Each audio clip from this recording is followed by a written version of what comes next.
Hi, boys and girls. Today we are going to learn a new rule about adding endings to words. Okay?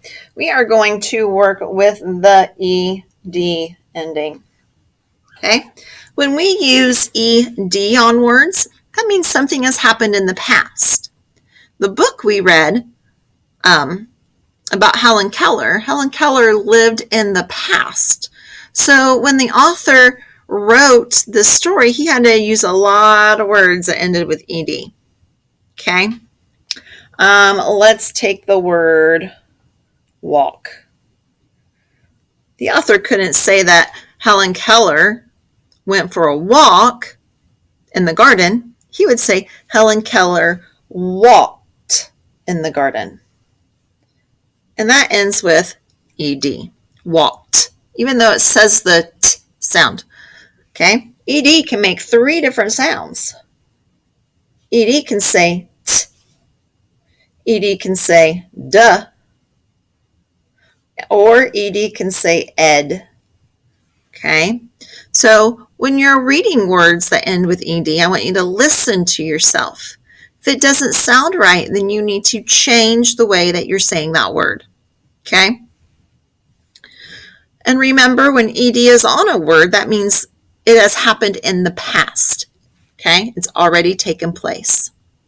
Now, sometimes we have words that end with a silent E, like the word bake. Okay? So if I was talking about right now, bake, I might say, I will bake a cake. But if it's something I did last weekend, I would say, I baked a cake. Okay? When I add ED to a word that already has an E on it, I need to take that E off. So I would make the word bake with no silent E, and I would add ED to make the word baked. Okay? If I cared for someone in the past, I would say I cared for him. Cared. Okay? I need to add ED.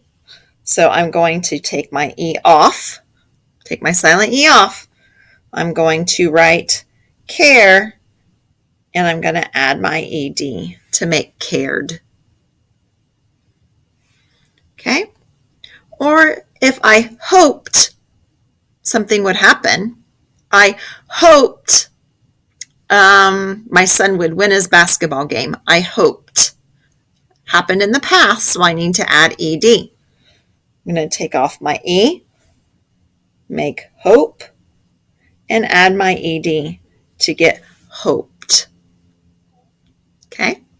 So when we add ED to the end of a word, boys and girls, we are saying that is something that has already happened. It's happened in the past.